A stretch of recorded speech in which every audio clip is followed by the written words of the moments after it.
स्पर्धेचं वेळापत्रक जाहीर झालं असून या वेळापत्रकाची प्रत्येकानं त्वरित पाहणी करावी असं महत्वपूर्ण आवाहन राज्य नाट्य परिषदेच्या वतीनं करण्यात आलंय। महाराष्ट्र शासनाच्या सांस्कृतिक कार्य संचालनालयामार्फत आयोजित 22व्या राज्य बालनाट्य स्पर्धेचे वेळापत्रक जाहीर करण्यात आले असून स्पर्धेसाठी ऑनलाईन प्रवेशिका सादर करण्याची अंतिम मुदत 31 ऑगस्ट 2025 निश्चित करण्यात आली आहे। स्पर्धेचा शुभारंभ 3 नोव्हेंबर 2025 रोजी होणार असून प्राथमिक फेरी डिसेंबर महिन्यात राज्यातील 10 केंद्रांवर पार पडणार आहे। या स्पर्धेसाठी शासकीय व अनुदानित आश्रमशाळा, एकलव्य मॉडेल रेसिडेन्शियल स्कूल तसेच नामांकित शाळांमध्ये शिक्षण घेणाऱ्या अनुसूचित जमातीच्या विद्यार्थ्यांना सहभागी होता येणार आहे।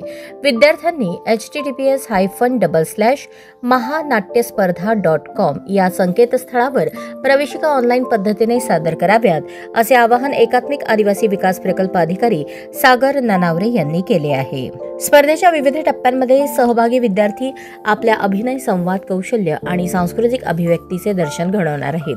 शासनाने निश्चित केलेल्या केंद्रांवर दिलेल्या तारखेस प्रयोग सादर न केल्यास प्रवेशिकेसोबत भरलेली अनामत रक्कम शासकीय कोषागारात जमा करण्यात येईल। तसेच शासनाच्या नियमांचे पालन बंधनकारक असून उल्लंघन केल्यास संबंधित विद्यार्थ्याला अपात्र ठरवण्यात येईल असे आदिवासी विकास आयुक्तालयाकडून स्पष्ट करण्यात आले आहे।